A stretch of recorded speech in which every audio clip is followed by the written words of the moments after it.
기도하고 말씀 나누도록 하겠습니다. 하나님, 12월 첫날입니다. 우리가 오늘도 변함없이 이곳에 모여서 주를 예배할 수 있도록 하시니 감사를 드립니다.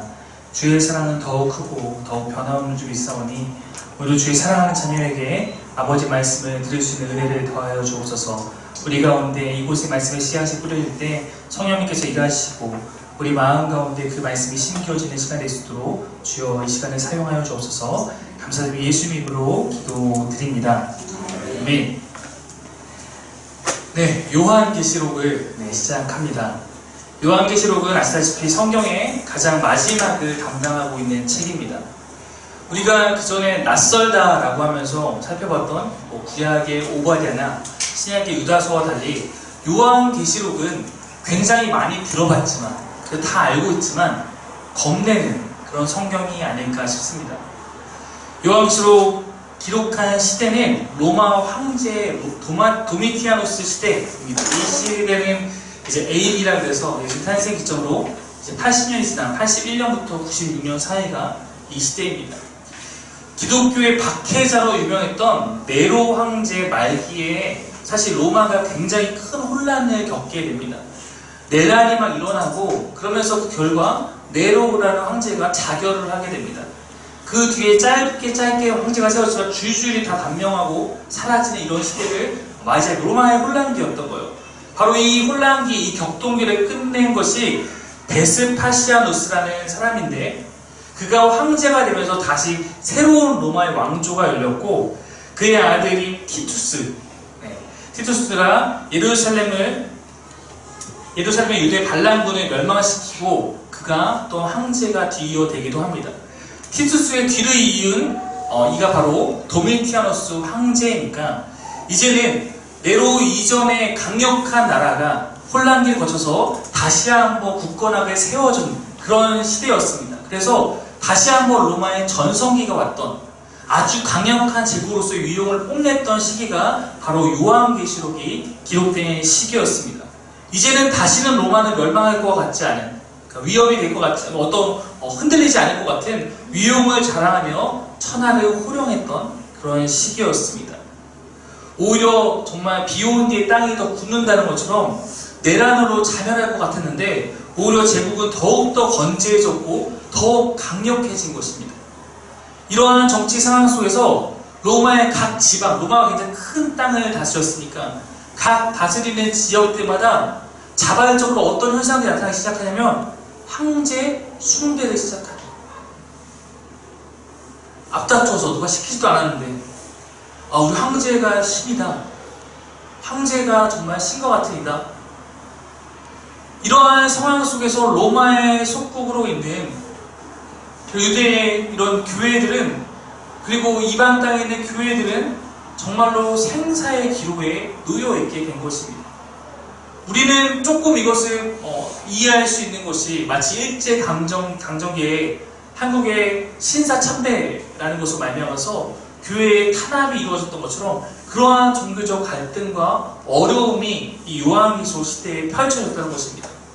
그러니까 이들 교회에게는 이런 고민이 있는 거예요. 로마의 가치와 요구에 타협하고 내가 동화될 것인가? 아니면 이런 여러 가지 압박 속에서도 나의 신앙을 철저하게 유지할 것인가? 저희가 지금 속해 있는 상임교회에 속한 예수에 대한 성결교회는 신사참배에 반대하다가 교단이 아예 폐쇄됐던 경험이 있는 그런 역사를 갖고 있습니다. 당시에 그런 위협이 너무나 거세기 때문에 또한 한국의 많은 교단들이 신사참배를 어쩔 수 없이 받아들이게 되었던 그런 우리 모두의 아픔들이 있어요. 요한계시록에 있는 교회들도 마찬가지입니다. 대부분의 교회가 타협과 순응의 길로 들어섰고 교회의 정체성 유지와 사명의 큰 위기를 맞이하게 된 때입니다. 바로 이 시기에 주어진 책이 요한계시록이에요. 교회는 이 땅에 하나님 나라를 이루기 위해서 부름을 받았는데 로마 제국의 압도적인 힘과 그 위협 앞에서 정체성과 사명을 잃어버릴 위기에 처해 있습니다. 이러한 세상의 반대에 저항하고 땅끝까지 주의 복음을 전하는 증인이 되라는 그런 사명을 감당하도록 다시 한번 일깨우고자 하는 책이 계시록입니다. 1장 1절 한번 다시 한번 읽어보시죠. 읽겠습니다. 시작. 예수 그리스도의 계시가 이는 하나님이 내게 가사 반드시 속히 일어날 일을 그 종들에게 보이시려고 그의 천사를 그 종들에게 보내어 알게 하신 것이라. 예수 그리스도의 계시라 이렇게 시작하고 있습니다. 이 계시라는 단어를 조금 더 정확하게 표현하면 묵시입니다. 그래서 묵시록이라고 말하기도 하죠. 묵시는 헬라어 아포칼립스인데 이것은 덮개를 들추어내다 이런 의미예요. 그럼 왜 여기서 묵시라는 단어 썼을까? 바로 교회가 직면한 상황이 정말로 어려웠기 때문이에요. 묵시는 계시나 예언과 비슷하지만 조금 차원이 다른 표현이거든요. 이것은 이스라엘 문학에서 매우 독특한 장르로 속합니다. 묵시는 환상이나 이미지나 상징이나 우주적인 언어 이런 거를 많이 사용하는데 이 묵시가 나타나는 것은 언제 나타나느냐? 보통 한 집단이나 공동체의 힘으로 현재 상황을 바꿀 수 있는 가능성이 없는 절망적인 상황 속에서 묵시가 나타납니다. 인간의 힘으로 도저히 바꿀 수 없는 절망의 늪에서 피어오르는 소망의 꽃이 묵시입니다. 그러니까 그만큼 이 시대가 어려웠다는 거예요. 여기에 많이 사용되는 표현법이 환상이나 상징적 이미지나 우주적 언어들인데 이걸 통해서 뭔가 논리적으로 설득하려기보다 상상하며 꿈꾸게 하는 거예요. 구약에서는 다니엘서가 묵시였습니다. 다니엘서의 배경은 바벨론의 그런 위협 옆에 있는 거고 오늘 요한계시록 로마의 위협 옆에 있는 것이고 이 제국을 우리의 힘으로 상대할 수 없는 것처럼 보였기 때문에 그 현실적 어려움 속에서 묵시를 기록하는 것입니다. 하나님은 이러한 절망적 상황 속에서 하나님께서 살아있음을 하나님께서 하신 일들을 보여주기 위해서 요한을 하나님 환상 중에 부르고 있습니다. 그리고 두루마리 예언을 선포하도록 하십니다. 이 두루마리는 교회가 이 땅에서 이 요한계시록에서는 하나님을 대적하는 그 세력을 바벨론이라고 말하거든요. 바벨론이라고 말하지만 사실은 이게 누굴로 의미하냐면 로마인 거예요. 즉 바벨론의 옷을 입고 등장한 이 로마는 또한 하나님을 대적하는 세력, 즉 사탄의 통치로 나타나고 이러한 하나님을 대적하는 사탄의 통치를 극복하고 어떻게 복음을 통해서 하나님 나라를 이룰 것인가에 대한 계획, 하나님의 청사진, 이것이 요한계시록입니다. 가장 간략하게 줄인다면 바벨론으로 표현되는 로마의 위협 앞에서도 인내해서 마침내 새 예루살렘이라고 표현되는 그러한 궁극적인 하나님 나라에 참여하라, 이 얘기가 요한계시록이에요. 그러므로 계시록의 마지막은 그러한 하나님 나라가 완전하게 이 땅에 이루어지는 그런 장면으로 마무리되고 있습니다. 이것은 거듭 말씀드렸지만 요한계시록의 마지막 두 장은 창세기 첫 두 장과 이렇게 연결됩니다. 즉 처음부터 꿈꿨던 그 하나님 나라가 드디어 완성되는 장면으로 성경이 그렇게 마무리되는 것입니다. 근데 우리가 이 요한계시록을 대함에 있어서 여러분이 결코 잊지 말 것은, 그렇다고 이것은 단순히 미래의 어떤 것을 다루는 것이 아니라 현재적인 책이라는 거예요. 아까 현실의 어려움을 극복하는 책입니다. 환상과 상징들을 사용했기 때문에 언뜻 보기에는 그냥 신비한 이야기처럼 느껴지지만 이것은 무언가 우리에게 두려움을 주기 위한 책이 아니고 오히려 정치, 경제 이런 세력에 의해 억압당하는 하나님의 백성들에게 소망과 용기를 더해주기 위해서 하나님께서 주신 책입니다. 이 책은 우리로 하여금 하나님 나라의 그 도래에 능동적으로 참여할 것을 촉구합니다. 우리에게 그 하나님 나라의 복된 소식을 전해주는 그런 복음의 책입니다. 현재의 상황을 이겨낼 수 있도록 도전하는, 촉구하는 그런 제자도의 책입니다. 현실의 상황에 억눌리지 말고 저항하라. 그리고 열방을 향한 그 하나님의 선교에 너희가 계속 끊임없이 동참하라. 이러한 것을 말하고 있는 책이라는 것입니다. 1장 3절에 보면 이렇게 나와 있어요.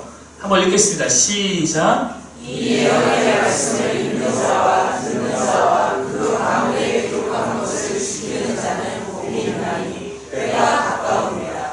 그러므로 이 책에서 시작하면서 뭐라고 말하고 있습니까? 우리에게 이 말씀을 지키라 라고 있어요. 너희가 이 말씀을 해석해라. 이렇게 하는 미래적 암호들이 아니라는 것입니다. 그러나 안타깝게도 우리는 이 책을 읽고 지키자는 명령을 잘 지키지 못했던 것 같아요. 그리고 종교개혁 이후에 교회는 성경을 지극히 사랑해왔습니다. 그러나 성경의 일부만을 유난히 사랑하는 편식 현상이 매우 심했습니다. 저 또한 이것에 대해서 그렇게 자유롭지 못한 설교자입니다. 아마 저희가 매일 성경을 텍스트로 해서 올 한 해 동안 설교를 해오지 않았다면 이토록 다양한 성경을 다루지 않았을 것 같습니다. 특별히 오늘까지 교회에 큰 영향을 미치는 존 칼빈은 모든 성경에 대해서 다 주석을 썼어요. 이 성경은 이렇게 해석해야 된다, 이런 이렇게. 근데 단 한 권, 요한계시록에 대해서만큼은 주석을 쓰지 않았습니다. 동시대의 종교개혁자들도 요한계시록을 그리 좋아하지 않았던 것이 역사적 사실입니다. 아마도 당시 가톨릭이 신도들을 호도하는 데 이 책을 사용했다 해서 원리한 것으로 그렇게 이해됩니다. 그런데 그로 말미암아 오늘날 우리에게 미치는 영향과 피해는 심각합니다. 요한계시록은 그리스도의 사명을 이어받은 정통교회에서는 오히려 멀리하고 누구에게 가까이 있죠? 이단에게 가까운 말씀이 되었습니다. 안타까운 일이죠. 오늘 설교 제목 그대로 빼앗긴 책이 되었습니다. 때마침 여러분, 지금 한국의 대표적인 이단인 신천지는 더욱 기승을 부리고 있습니다. 한번 우리 사진 한번 보여주시죠.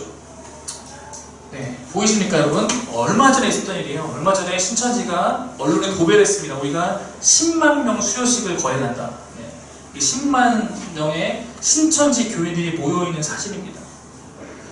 그때 저도 마침 신천지에 대해서 이 유형을 다뤄야 되는데 저한테도 편지를 또 보냈더라고요. 네. 자주 옵니다. 편지가 신천지로부터.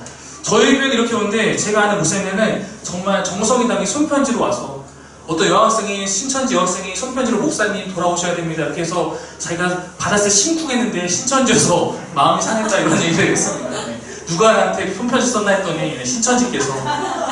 네. 난리입니다. 여러분, 말씀을 읽고 우리가 그것을 연구하고 이렇게 하는 것은 우리 영적인 근육을 단련하는 일이에요. 근데 우리 안에 이 영적인 근육이 골고루 단련되지 않는 거예요. 그래서 창세기, 마태복음 이런 것은 막 너무 많이 읽어서 근육이 잘 단련돼서 누가 치더라도 겉들이 이겨낼 수 있습니다. 그런데 요한계시록은 우리가 가장 단련하지 않은 우리의 약점이 되어버렸어요. 이걸 누가 이렇게 이단이 때리면 우리가 많이 아픈 것이 사실입니다. 바로 그 점이 이단들이 교회를 공격하는 지점이 되는 것입니다. 조금 과장해서 말하자면 교회는 마치 요한계시록을 선악과 되었지. 이거는 함부로 이렇게 보고 만지면 안 돼. 결코 먹어서는 안 돼. 그러나 사실 요한계시록에서 우리가 증언하는 것은 요한계시록은 우리에게 생명을 주는 책이다. 이것은 사랑하는 주님이 교회에게, 우리에게 주신 말씀이기 때문입니다. 우리 안에서 가르쳐지고 우리 안에서 더욱 읽혀야 할 말씀인데 혹시 이곳에 있는 여러분들도 요한계시록에 대한 두려움과 무지함이 있다면 사실 그것은 전적으로 저와 같은 목회자들의 책임일 것입니다. 그래도 요즘에 요한계시록에 대해서 전보다 더욱더 신학적으로 접근하는 신학자들도 많이 있고 연구도 많고 좋은 안내서와 지침서들이 많이 출간되고 있습니다. 이제 마음이 있으면 누구나 배울 수 있을 정도로 그렇게 자료들이 나와 있습니다. 또한 지난달부터 저희 교회가 하나님 나라를 2년 만에 다시 가르치고 있는데 아마도 12월에 다룰 하나님 나라의 후반부는 하나님 나라의 도래에 대해서 살펴볼 예정이므로 아마도 요한계시록을 보는 우리와 상호 보완적으로 함께 약속한 주님의 나라를 바라볼 수 있을 것이라 기대합니다. 그러므로 우리가 이 기회를 통해서 함께 다짐했으면 좋겠습니다. 겁내지 말고 우리의 사랑을 이 주의 말씀에 향하여 쏟으며 나아가기를 소망합니다. 이단들에게 빼앗긴 책처럼 되어버린 요한계시록을 다시 한번 우리의 말씀으로 되찾아서 우리를 향한 진리, 그런 소망의 책으로 삼기를 원합니다. 그럼 오늘 첫 시간이고 우리 천천히 해나갈 거예요. 왜냐하면 우리가 모두가 아직 요한계시록에 대해서 말씀이 초보이기 때문입니다. 사기의 교회에서 제가 이거 3년째 설교라고 했지만 요한계시록은 처음 설교하는 시간이고 우리가 이 말씀에 대해서 가진 지식이 적다는 것을 인정하며 기초부터 조금씩 다룰 것입니다. 아마도 4편 정도의 설교를 제가 하게 될 텐데 아마 이 4편으로 우리가 많이 못 자랄 수도 있어요. 그러나 적어도 한 4번 정도의 포인트를 정해서 우리가 그래도 알고 또 다음에 대하게 되고 이러면서 우리의 영적인 근육들이 단련되어 갈 것이라 저는 기대합니다. 천천히 걸음마듯이 하지만 우리 가운데 뜨거운 마음을 갖고 계시록을 마음에 품고 나아가 봅시다. 여러분의 이 요한계시록 계시가 이 사도 요한에게 어떻게 주어졌으리라 생각하십니까? 쉽게 말해서 이것은 성경이 어떻게 기록되었을지에 대한 물음입니다. 보통 2가지 정도로 생각을 하는데 한번 띄워주십시오. 네, 기계적 기록 혹 기계적 영감, 유기적 기록 혹 유기적 영감이라고 하는데 첫 번째 주장은 뭐냐면 사도 요한이 어느 날 주의 계시를 받습니다. 환상 중에. 그리고 이것은 그냥 사도 요한의 도구로만 써서 사도 요한이 그냥 글로만 이렇게 작성해서 나타났다라는 이런 주장입니다. 이게 기계적 기록이에요. 사람은 저자는 그냥 도구였다. 유기적 기록은 하나님께서 그에게 환상을 주시고 이 그의 삶의 역사에서 이것이 한 번에 딱 와서 쑥 쓴 게 아니고 충분한 그 안에 소화돼서 그의 전인적 배경을 통해서 성경을 기록했다라는 것입니다.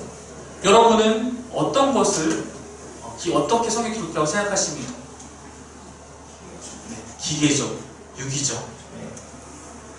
대부분의 지금 이제 교단들은 유기적 기록을 믿습니다. 물론 이 기계적 기록이라고 하는 것도 어떤 의미로 말씀하시는 걸 당연히 이해하지만 그러나 우리가 이것을 이해하는 것은 유기적이라고 이해하는 것은 그냥 필요합니다. 성경 저자가 단순히 도구가 됐다는 것은 아무것도 모르는 채 받아쓰기 됐다는 것이 아니라 하나님께서 그에게 주신 여러 가지를 다 활용하셔서 그래서 모든 성경에는 저자의 특성이 드러나는 거예요. 그가 자주 사용하는 말투, 그가 갖고 있는 배경들 이런 것들이 드러나고 있다는 거예요. 하나님께서 요한에게 환상을 주셨는데 요한이 그것을 나름대로 정리 및 구상해서 요한이 기록하게 되었다. 물론 이 모든 과정을 성령님께서 보호하시고 인도하셨다. 우리는 그러므로 성경의 저자를 이렇게 인간 저자였지만 성령이라고 믿고 있습니다. 이것은 신의 말씀이 인간의 언어와 이해와 상황과 마음을 통해서 주어졌다는 것입니다. 그럼 우리 모두는 이 말씀을 이해할 수 있습니다. 왜냐하면 이것은 요한이 그렇게 교회를 위해서 기록한 책이기 때문입니다. 다시 한번 1장 3절 말씀 보시면 이 예언의 말씀에 있는 자와 듣는 자라고 나와 있습니다. 요한계시록의 첫 번째 성경은 예언의 말씀입니다. 여러분 예언이라는 것은 하나님의 말씀을 대신해서 전하는 것이라고 했습니다. 예언자라는 것은 뭔가 미래를 예측해서 말하는 노스트라다무스 같은 그런 미래학자가 아니라 하나님께서 우리에게 주신 말씀을 그대로 전하는 거예요. 미래일 수도 있고 과거에 대한 이야기일 수도 있고 하나님의 말씀의 대언자가 되는 것입니다. 그러므로 예언의 핵심은 내용이 미래적인 것에 있는 것이 아니라 하나님 앞에서 그분의 말씀을 받아서 전하는 태도에 있는 것입니다. 이것이 예언이죠. 동시에 요한계시록 뭐라고 하냐면 이것은 예언일 뿐더러 서신이다. 즉 편지다. 이것은 소아시아 지역에 있는 7교회의 성도들에게 보낸 편지라는 거예요. 발신자가 있고 발신자 요한, 수신자, 교회들 존재합니다. 1장 4절 말씀 한번 읽겠습니다. 시작. 요한은 아시아에 있는 7교회에 편지하노니 요한이 7교회에게 편지한다고 해서 제목을 달고 쓰고 있는 책이에요. 11절도 읽겠습니다. 시작. 이르되 내가 본 것을 두루 말에 있어서 에베소, 서머나, 버가모, 두아디라, 사데, 필라델피아, 라오디게아 등 7교회를 전하시고 요한은 지금 반모섬에 있는데 반모섬에서 에베소의 서머나로 이 교회들이 이 서신을 돌려보도록 그렇게 쓴 것이 이 요한계시록입니다. 요한계시록이 편지라는 것은 매우 중요해요. 편지는 그 성격상 매우 실제적입니다. 실제적 문제를 해결하기 위해 편지를 쓰는 경우가 많이 있습니다.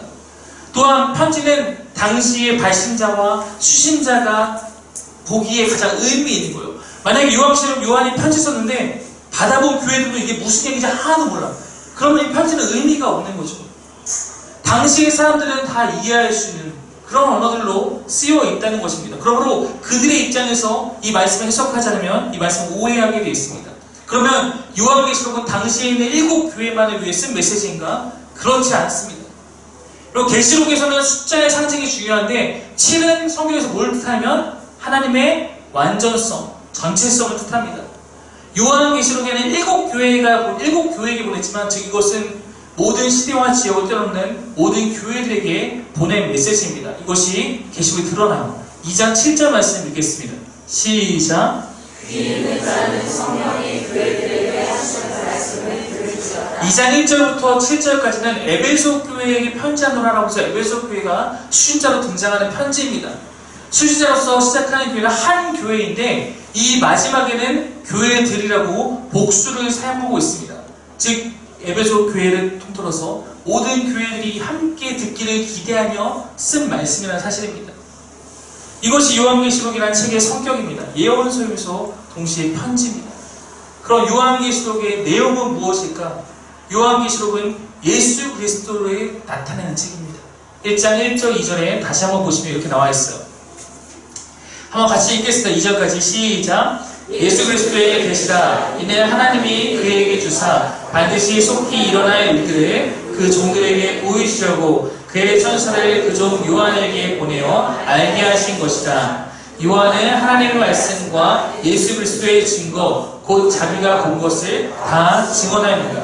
이것은 두 가지 의미가 있어요. 첫 번째, 요한계시록은 예수 그리스도를 나타내는 책이라는 겁니다. 예수님 외에 누구도 요한계시록의 주인공일 수 없어요. 여러분 이 말을 잘 기억하셔야 돼요. 주인공이 되어서는 안 됩니다. 어느 누구도. 우리는 요한계시록 통해서 누굴 만나야 되면 예수님을 만나는 거예요. 예수님이 하신 사역의 결과들을 만나는 거예요. 두 번째, 이 책은 예수 그리스도께서 직접 계시하신 예수 그리스도의 책이라는 것입니다. 계시의 모든 출처는 말씀이신 예수님 자신입니다. 예수님이 모든 말씀의 주인공이기 때문에 요한계시록은 또한 예수님이 우리에게 주신 모든 성경과 긴밀하게 연결되어 있기 때문에 그 관계 안에서 읽어야만 합니다. 바로 이단들의 성경 해석이 이 점에서 크게 어긋나는 것입니다. 그럼 이단들은 이 계시록을 어떻게 가르치고 있을까? 그들이 우리의 이 책을 빼앗아서 여러분 어떻게 성도를 미혹하고 있는지 아십니까? 대표적인 이단인 신천지의 계시록 성경 해석이 이렇습니다. 혹시 이 말씀에 혼돈하셔서 신천지 입장에서 아멘 하지 않기를 바랍니다. 네. 요한복음 16장 12절 말씀을 갖고 그들이 이렇게 먼저 해석해요. 내가 아직도 너에게 이를 것이 많으나 지금은 너희 감당하지 못하리라. 이 말씀의 근거로 예수님이 많은 것을 아직 말씀하지 않은 채 하늘로 올라가셨고 후에 제자 요한에게 계시를 주셔서 기록한 것이 요한계시록 1장에서 22장 말씀을 주장합니다. 이러한 것은 이 한 구절만 봤을 때는 언뜻 그렇게 보일 수도 있어요. 그러나 일단 요한복음과 요한계시록은 그런 관계로서 연결된 책이 아닙니다. 요한복음에서 저 말씀을 예수님이 하셨을 때 대상은 제자들이고 계시록의 대상은 7교회의 성도들입니다. 대상도 목적도 다릅니다. 그들의 주장을 앞서 말씀드린 것처럼 편지로서의 이 책의 역사적 기능을 무시한 성경 해석을 하고 있는 것이 첫 번째 문제죠. 그럼 이 말씀의 참된 의도는 무엇일까? 이 말씀 바로 다음 구절을 한번 읽어봅시다. 시작. 그러나 지혜의 성령이 오시면 그가 너희를 모든 주의 가운데로 인도하시리니 그가 스스로 말하지 않고 오직 들은 것을 말하며 장래의 일을 너희에게 알리시리라. 이것을 제자들이 지금 감당하지 못할 말이기 때문에 나중에 미뤘다가 계시록 통해서 주시는 것이 아니라 보혜사 성령께서 오셔서 깨닫게 할 것을 약속하고 있는 그런 말씀입니다. 그럼 이 말씀에 대해서 신천지는 어떻게 대답을 하냐면 바로 그 보혜사가 누구냐고? 이만희 교주라고 말하는 거예요. 그러나 사도행전을 보면 바로 이 말씀에 대상했던 제자들이 사도행전 2장의 오순절 성령 강림 사건을 통해서 성령을 그들이 받고 진리를 깨닫고 복음을 전하는 증인이 되는 것을 우리는 알 수 있습니다. 또한 신천지는 이렇게 말해요. 그들은 계시를 그들 마음대로 이렇게 나눕니다. 계시는 두 가지가 있다. 환상 계시가 있고 실상 계시가 있는데 그들의 정의에 따르면 이 환상 계시는 장래의 일을 미리 보여주는 그런 계시고 실상 계시는 약속된 예언을 실물로 이루어서 보여주는 계시다 라고 하면서 이것들이 이렇게 해석됐다라고 그들 나름대로 주장하는 그런 논리를 펼칩니다. 그러므로 그들은 이렇게 말해요. 요한이 성령의 감동으로 환상 중의 계시를 받았지만 그는 이 예언이 언제 어떻게 이루어지는지 몰랐다라고 주장합니다. 즉 우리가 앞서 본 것처럼 유기적 영감이 아니라 요한은 몰랐다. 요한이 기록했지만 요한은 이 내용의 참된 의미를 모른다. 저자 요한도 몰랐던 이 예언의 실상을 누가 알고 있습니까? 바로 교주 이만희가 알고 있다. 이러한 주장을 펴는 것은 예언을 단순히 미래의 일에 대해서 말하는 것으로 좁혀서 해석한 결과입니다. 아까 했듯이 예언은 미래의 일에 말하는 것에 초점이 있는 것이 아니라 하나님께서 하시고자 하는 일을 말씀 그대로 전하는 것입니다. 그 대언자로 사용된 것이 예언자이고 요한계시록에서는 그 역할을 사도 요한이 하고 있습니다. 여러분, 어떤 성경의 예언자도 어떤 선교사도 자신이 알지 못하는 글을 기록한 일은 없으며 요한계시록이라고 예외일 수 없습니다. 계시록이 예언과 동시에 편지라는 뜻을 기억한다면 저자도 알지 못하는 내용을 수신자에게 알으라고 썼다는 것은 잘못된 논리인 것입니다. 또한 신천지는 우리에게 낯선 이 요한계시록 본문으로 삼으면서도 이것을 자신만의 교리와 비유로 풀이해갑니다. 난해한 질문을 주고 이것을 우리가 이렇게 풀어줄게 라는 식으로 성도들을 미혹하는 것입니다. 그들은 이 말씀을 굉장히 좋아해요. 마태복음 말씀인데 13장 34절 없습니까? 네. 이렇게 나와있어요. 예수께서 이 모든 것을 우리에게 비유로 말씀하시고 비유가 아니면 아무것도 말씀하지 아니하셨으니 이렇게 나와있는데 신천지는 이 한 구절을 떼서 역시나 예수님의 모든 것을 비유로만 말씀하셨다. 이 말씀을 통해 천국 비밀이 비유로 봉해져 있다고 주장합니다. 그리고 비유라고 밝힌 구절들을 우리가 풀어줄게라면서 자신의 입맛대로 풀이합니다. 그리고 성경 해석이 까다로운 구절들을 실상을 자신들이 풀어준다 이렇게 하면서 유인하고 있습니다. 특별히 이 비유풀이를 하는 과정에 꼭 등장하는 것은 기존 교회에 대한 비판입니다. 그들은 잘못했어. 그들은 몰라. 그러면서 그들이 강조하는 것은 말씀이요. 말씀을 수중히 여겨야 한다라는 메시지를 빈번하게 말합니다. 그러면서 사람들로 하여금 기존 교회는 말씀이 없고 신천지에 가야지 진리의 말씀을 받을 수 있다는 식으로 사람들을 계속해서 세뇌합니다. 잘못된 비유로 사람을 막는 그런 일을 하고 있는 것입니다. 그들은 요한계시록을 하나님이 성취의 때까지 비유로 감추어둔 말씀으로 그렇게 가르치고 예수님의 영이 함께하는 약속의 목자만이 비유로 이루어진 요한계시록의 진짜 의미를 풀어줄 수 있다. 지금까지 어느 누구도 이것을 하지 못했고 약속의 목자만이 이것을 할 수 있다. 그 약속의 목자가 누구겠습니까? 바로 교주 이만희입니다. 그러므로 신천지는 우리가 약속의 목자를 알지 못하고 약속의 목자를 믿지 못하면 계시록의 실상을 깨달아 믿을 수 없기 때문에 구원에 이를 수 없다는 결론으로 맺습니다. 즉 이 얘기는 단도직입적으로 말하면 이만희를 안 믿으면 구원 못 받는다. 이렇듯 신천지 성경에서는 최종적 결론까지 다 들어보면 결국 이만희입니다. 이것에 대해 당연히 누구나 거부 반응을 느낄 수밖에 없죠. 결론은 이만희를 믿어야 구원받는다는 것이기 때문입니다. 그러나 이 결론에 도달하기 때까지 이미 그곳에서 계속해서 그들의 성경에서 듣고 있으면 이미 세뇌당한 수준입니다. 결국 그들은 모든 성경을 아무나 쉽게 알 수 없는 비유로 전제하고 자신들만이 이 비유에 대한 해답을 갖고 있다는 주장을 통해서 성경을 알기 원하는 갈급한 신앙인들을 속여서 빼앗아 가고 있는 것입니다. 한번 사진 띄워주십시오. 신천지는 자신들 이렇게 부릅니다. 진리의 성읍, 아름다운 신천지. 위에 보면 이렇게 나와있어요. 약속의 목자, 진리의 성령과 함께 진리로 세상을 이뤘다. 저들이 말하는 약속의 목자, 진리의 성령 누굽니까? 이만희예요. 그러나 여러분, 이들의 이런 모든 주장은 속이는 자에 불과합니다. 사탄의 속성은 거짓의 아비였어요. 그가 바로 속이는 자였습니다. 창세기의 에덴 동산에서부터 교회의 마지막 시대까지 악한 영은 속이는 자로서 하나님의 자녀들을 미혹합니다. 그러므로 우리가 어쩌면 이 시대에 우리의 책임감이 더 클지도 모릅니다. 여러분, 어디 신천지뿐입니까? 안타깝게도 우리는 이 책을, 요한계시록을 신비주의적으로 해석하는 다른 이단들과 교회 안에 거짓된 간증자들에게도 이 책을 많이 빼앗겨 왔습니다. 계시록 21장 2절과 9절에는 새하늘과 새 땅, 새 예루살렘이 그리스도의 신부라고 밝히고 있습니다. 즉 즉 새 예루살렘은 그리스도의 신부라고 표현되는 교회 공동체입니다. 21장 2절 말씀이에요. 한번 읽겠습니다. 시작. 또 내가 보내 거룩한 성 새 예루살렘이 하나님께로부터 하늘에서 내려오니 그 주의 것이 신부가 나를 내려야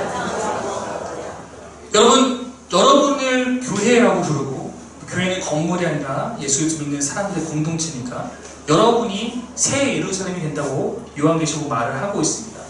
즉 요한계시록에서 보여준 흔히 말하는 천국은 장소적 개념이 아니라 하나님을 왕이라고 고백하는 자들 가운데 있다라고 계시록은 말하고 있습니다.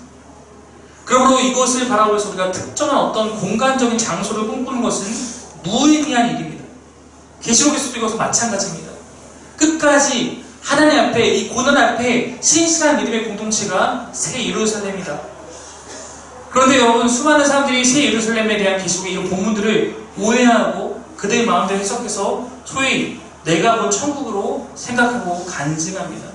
21장 10절부터 보면 이런 내용들이 있어요. 10절, 11절 보면 성령으로 나를 데리고 크고 높은 산으로 올라가 하나님께로부터 하늘에서 내려온 거룩한 성 예루살렘을 보이니 하나님의 영광이 있어 그 성의 빛이 지극히 귀한 보석 같고 벽옥과 수정같이 만들어 쭉 나오면서 21절에 보면 그 12문은 12진주니 각 문마다 한 개의 진주로 되어 있고 성의 길은 맑은 유리 같은 정금이더라 라고 하면서 뭔가 이것이 천국에 대한 공간적인 얘기인 것처럼 천국은 12문으로 이루어지고 이런 식으로 해석해서 사용합니다.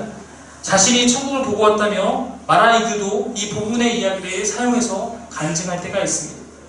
또 이것을 동조하고 그런 말을 하는 자들이 영적인 자들이라고 생각하는 사람들은 그런 태도들이 오늘날의 교회에도 있는 것이 사실입니다. 그러나 여러분, 이것은 명백한 요한계시록 성경 해석의 오류입니다. 잘못된 해석입니다. 본문에서 새 예루살렘을 구성하는 12문은 구약의 백성들 12지파로 시작됩니다. 12기둥은 신약의 12사도부터 이루어진 교회를 의미합니다.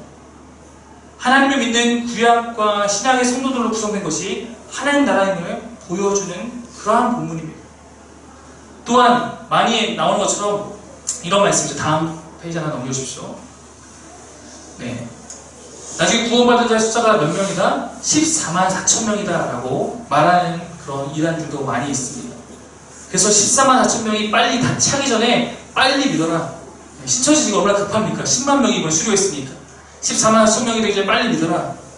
그러면 14만 4천의 숫자는 두 가지 해석이 있는데, 한 지파가 12,000명씩 이루어진 12지파인데 혹은 12 곱하기 12 곱하기 1000 이런 식입니다. 어쨌든 12와 12가 반복되고 있는데, 마찬가지로 이 10이라는 것은 하나님 나라를 구성하는 완성수이고, 한 가지 해석은 아까 동일합니다. 구약의 백성들과 신약의 백성들, 그리고 1000이라는 것은 셀 수 없는 많은 수를 의미하는 방법이거나 아니면 민수기에서 수를 셀 때 1000이라는 것이 한 부대의 조직 단위였습니다. 그러므로 나중에 그 최후의 악한 영과 싸울 하나님의 백성들, 구원에 받은 사람의 숫자가 이렇게 된다라는 의미를 말하지, 이 이야기는 14만 4천 명이라는 단순한 그런 숫자가 아닙니다. 하나님의 백성의 모든 수를 상징하는 것입니다. 만약에 여러분이 천국 다녀온 간증을 하는 사람 중에 이것을 문자적으로 해석하거나 혹은 14만 4천 명으로 구원받은 사람의 수를 제한하는 해석을 하는 사람이 있다면 그런 사람들을 조심하십시오. 제가 얼마 전에도 하나님 나라 강의를 통해서 이런 것들을 같이 나누면서 제가 경험한 것이 있습니다. 아시다시피 제가 일하는 일터가 있는데, 제가 일하는 그곳에서 옆에 독서실이 생기는 거예요. 네, 그래서 제가 좀 위협을 받았습니다. 그 독서실이 생기니까, 또 비슷한 업종이 생기니까. 그래서 제가 그거 좀 신경을 썼던 것 같아요. 알게 모르게. 제가 그것이 생긴다는 이야기를 듣고 이렇게 좀 찾아보고, 제가 그날 밤에 꿈을 꿨는데, 꿈속에서 제가 그 새로 생긴 독서실 안에 가서 막 둘러보고 있는 거예요. 여기가 이렇게 지어졌구나 이러면서 각 방문을 열어보고, 그러면서 그 꿈에서는 저희 지금 일하는 곳이 막 사람이 없고 여기는 사람이 막 빠글빠글하고, 그래서 이래서 이거 사람이 많구나 라고 하면서 막 살펴봤던 그런 꿈을 꾼 적이 있습니다. 저는 단 한 번도 그 독서실에 가본 적도 없고 아직 그 독서실은 완성도 되지 않은 때였습니다. 그런데 저는 꿈에서 거기를 다녀왔습니다. 여러분, 천국에 다녀왔다는 사람이 여러분 앞에 나타나거든 잘 보살펴 주시길 바랍니다. 그리고 그 증언들에 너무 여러분 마음을 뺏기지 마십시오. 사실 그건 헛된 것일 수 있다는 것입니다. 우리에게는 주님의 가장 확실한 계신 말씀인 우리는 성경을 받은 주님의 교회들이기 때문입니다. 그것보다 확실한 것은 이 땅에 없는 줄 믿습니다. 오늘 설교를 정리하며 오늘 이 빼앗기 책의 한 부분을 여러분과 나누며 마무리하려고 합니다. 1장 4절과 5절에 보면은 이 말씀을 우리에게 주시고 우리의 모든 것을 이끌어 가시는 분이 누구인지 이 말씀을 고백하고 있습니다. 4절과 5절 말씀을 다시 한번 읽겠습니다. 시작. 요한은 아시아에 있는 교회에 편지하노니 이제도 계시고 전에도 계셨고 강사오시리와 그의 보좌 앞에 있는 일곱 영과 또 성령의 주님으로 죽은 자들 가운데서 번전하시고 땅에 있는 데에 어디가 계신 예수 그리스도로 말미암아 은혜와 평강이 너희에게 있기를 원하노라. 사도 요한은 우리와 같은 예수 믿는 교회들에게 편지합니다. 그가 이 편지에서 제일 먼저 선언하고 고백하는 이 고백을 우리가 이 시간 받기를 원하는데 그것은 삼위의 하나님이 어떤 분인가입니다. 이 안에는 삼위의 하나님에 대한 증언이 다 나타났습니다. 성부 하나님은 이제도 계시고 전에도 계셨고 장차 오시리라고 나타났습니다. 앞절로 한번 보여주십시오. 네. 성부 하나님에 대한 계속 증언입니다. 그는 이제도 계시고 전에도 계셨다. 만약 계시라는 측면에 설명하려면 뒤에 나타날 표현은 이제도 계시고 전에도 계셨으면 영원히 계실 분 이런 식으로 소개해야 되는데 그런데 그분에 대해서 장차 오실 이라고 말하고 있습니다. 좀 더 정확하게 해석하면 오시고 계신 분, 오시는 분 이런 뜻입니다. 요한은 이런 하나님의 고백을 통해서 하나님은 단순히 미래에 영원히 존재하는 분은 정적인 분으로 표현하지 않고 영원히 존재하시는 그 하나님께서 역동적으로 우리의 현재의 삶 가운데 찾아오고 계심을 나타내고 있는 거예요. 하나님이 영원에 머물러 계시는 분이 아니라 영원의 복을 가지고 현재 우리의 삶 가운데로 오시는 분으로 요한은 고백하고 있습니다. 두 번째, 성령 하나님, 그 보좌 앞에 있는 일곱 영. 성령은 여러분 이 계시록 안에서 28번이나 기록되는 매우 중요한 분으로 드러나고 있습니다. 그는 태초부터 그러하듯 우리의 진리 영으로서 태초에 창조하실 때도 영이 함께 하셨던 것처럼 마지막에 이 순간까지도 그리스도의 증언에 참여하고 계신 분으로 나타나고 있습니다. 마지막 성자 하나님, 즉 예수님, 충성된 증인으로 죽은 자들 가운데서 먼저 나시고 땅의 인문들의 머리가 되신 예수 그리스도. 이 말씀의 주인공이신 그리스도는 어떤 분입니까? 그는 충성된 증인이. 그러므로 그가 끝까지 십자가까지 순종하셨잖아요. 그리고 그는 죽은 자 가운데서 살아나셨습니다. 죽음의 억눌린 분이 아니라 죽음을 이기셨어요. 땅의 모든 세력의 머리가 되시는 분입니다. 사탄은 예나 지금이나 이 세상을 미혹하며 하나님을 대적하지만 그들은 주 앞에서 성공할 수 없습니다. 로마가 강력해 보이고 바벨론이 강력해 보이고 지금 이 시대에 어떤 것들이 강력해 보여도 그 모든 것들은 땅의 것들이고 예수님은 그들의 머리가 되신다라는 것입니다. 그리스도의 최후의 승리는 주를 따르고자 힘쓰는 우리에게 있음을 고백하고 있는 것입니다. 여러분, 저도 가끔 세상을 바라보면 제 눈으로 바라보면 정말 견고한 바벨론 같습니다. 영원한 로마 제국처럼 이 땅에 있는 죄악의 시스템이 너무 공고하고 우리가 가진 복음이 과연 이 세상을 뒤엎는 승리를 가져올까 의문이 들 때도 있습니다. 정말 내가 주님 말씀으로 살면 나는 괜찮을까? 정말 내가 세상에 철들지 않고 하나님만 붙들고 살면 나는 안전할까? 과연 내가 올바른 길을 걷고 있을까? 왜 우리가 고민일 때가 없겠습니까? 마치 로마 제국 안의 교회처럼 말입니다. 그러나 여러분, 영원할 것 같았던 로마 제국은 이미 오래전에 무너졌으며 그때 바로 억눌리고 짓밟혀서 사라질 것 같은 교회는 오늘도 살아있는 줄 믿습니다. 하나님은 시작이고 마침이며 창조하셨고 지금도 다스리고 계십니다. 이것이 성경이 우리에게 전해주는 진리의 증언이며 이제 우리를 그 진리 안으로 초청하고 계신 것입니다. 삼위 하나님께서 주시는 은혜와 평강이 바로 우리에게 있습니다. 주님은 오늘도 우리의 예배와 주를 향한 우리의 사랑을 받으시며 우리 또한 주님을 믿는 올바른 길로 나아가서 주님이 주시는 그 나라에 끝까지 참여하라고 기대하고 계십니다. 여러분, 우리 교회 2019년 표어가 무엇입니까? 하나님의 아들을 믿는 것과 아는 일에 하나가 되자는 것입니다.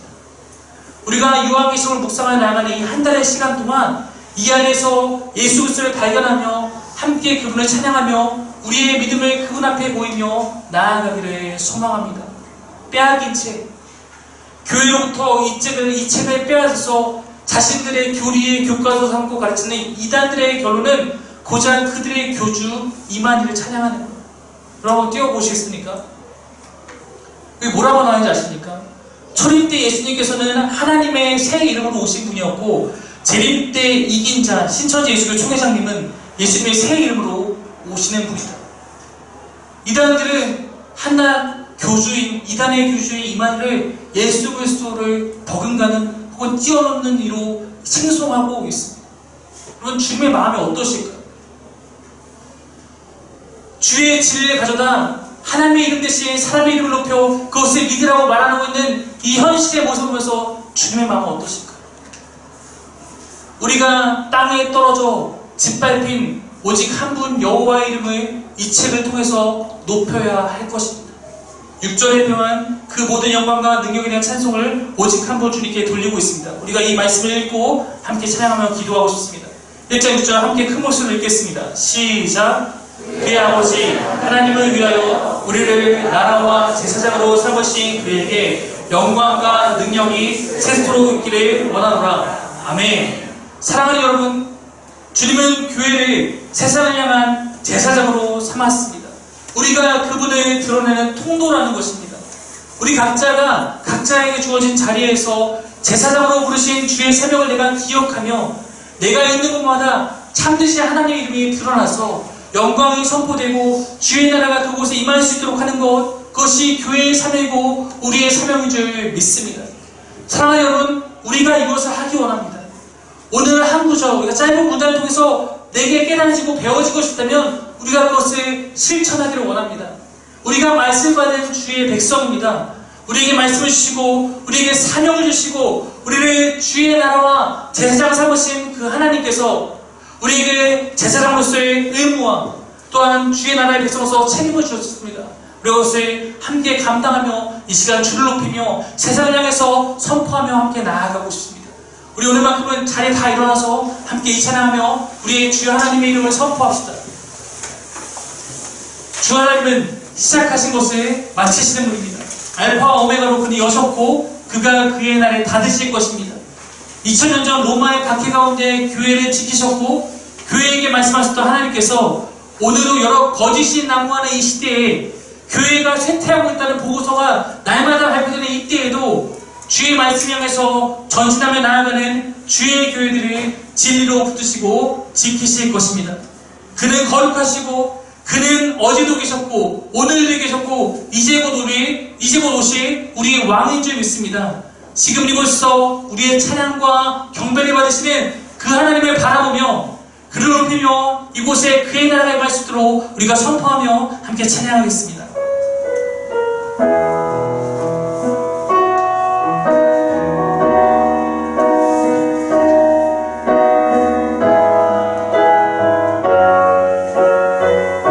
우리 주 하나님, 우리 주 하나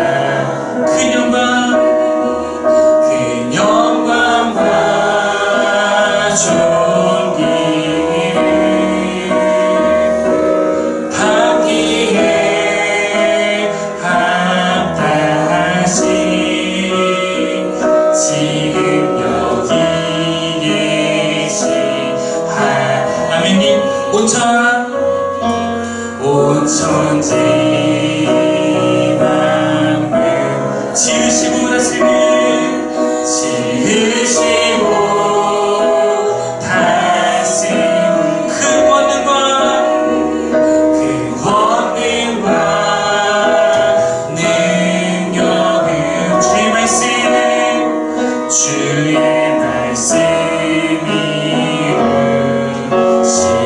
아멘. 거룩하다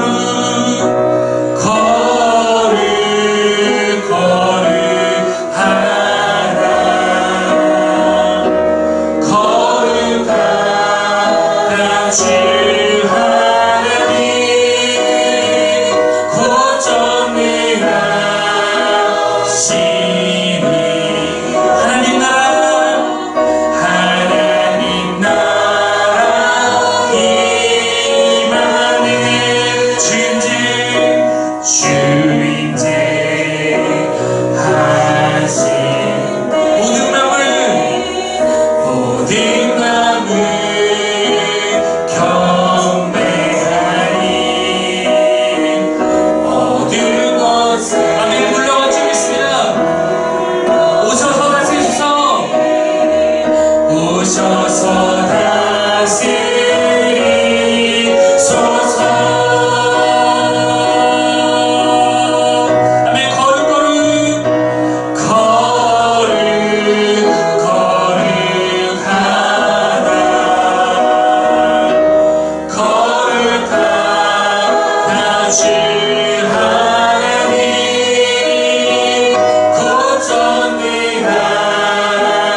주 높고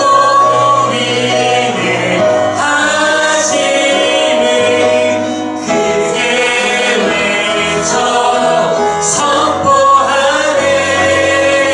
만왕의 왕 주 하나님 지금 어서 주 높고 위대하심을 주 높고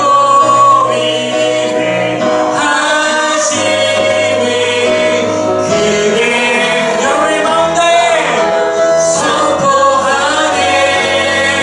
만왕의 왕 주 하나님 지금 이곳에 지금 한번 더 갑니다. 주 높고 위대하심을 크게 외쳐 선포하네. 만왕의 왕 주 하나님 지금 어서 하나님 나라 하나님 나라 임하소서. 영광과 존귀 능력과 위엄 놀라운 사랑에 힘성게 하나님 지금 이곳에 오소서. 우리 하나님 기도하기 원합니다. 하나님 나의 평생이 정말로 나를 통해서 주님이 이룩하시고 나를 통해 내가 있는 곳마다 주님을 알게 되며 하나님 내가 정말로 주의 말씀을 이달리며 다른 것 빼앗기지 않고 주의 말씀을 지키고 증거하는 아름다운 증인이 되어서 주변 날마다 내 삶을 통해 증거하며 나가기 원합니다.